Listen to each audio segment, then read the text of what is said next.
भक्तजनों जय माता दी।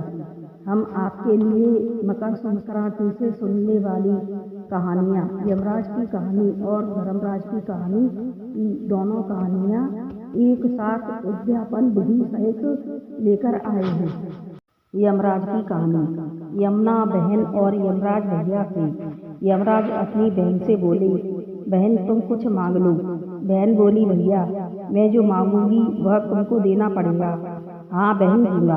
यमुना जी बोली, जो कोई भी जमगतिया नहाए, यदि बहन भैया हाथ पकड़ के यमुना जी में स्नान करें, वो तेरे लोक में नहीं जाएं। तब यमराज बोले, बहन तुमने यह क्या मांग लिया? ऐसे तो मेरी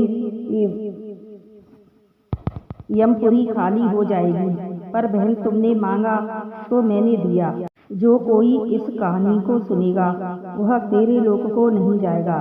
इसमें 1.25 गज काला कपड़ा, 1.25 किलो गुड़, लोहे का तसला, आसन, माला, कड़ाहू छिड़ककर यमराज जी के मंदिर में चढ़ाएं।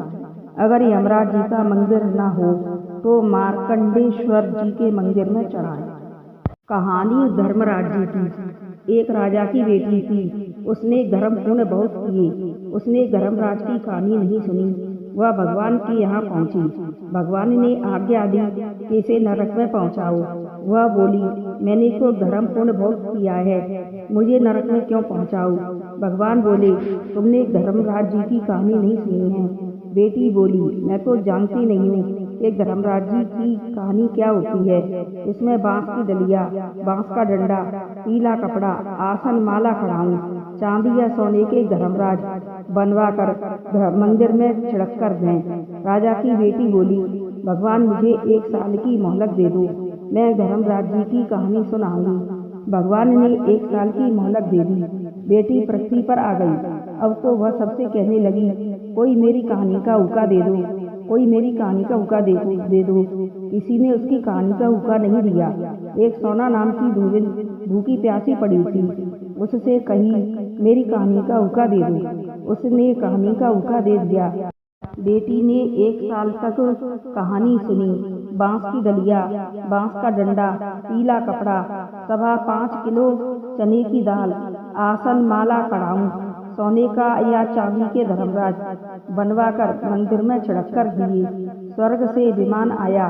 धोबिन बोली, हुक्का दिए का इतना फल है तो कहानी सुनने का कितना फल होगा? बेटी बोली कि मेरी हुक्का वाली चलेगी तब मैं चलूंगी। हुक्का वाली बोली, जब सब प्रजा चलेगी तब मैं चलूंगी। भगवान ने सोचा, ऐसे तो स्वर्ग में जगह ही नहीं रह जाएगी। उन्होंने बड़े बड़े लड्डू बरसा दिए।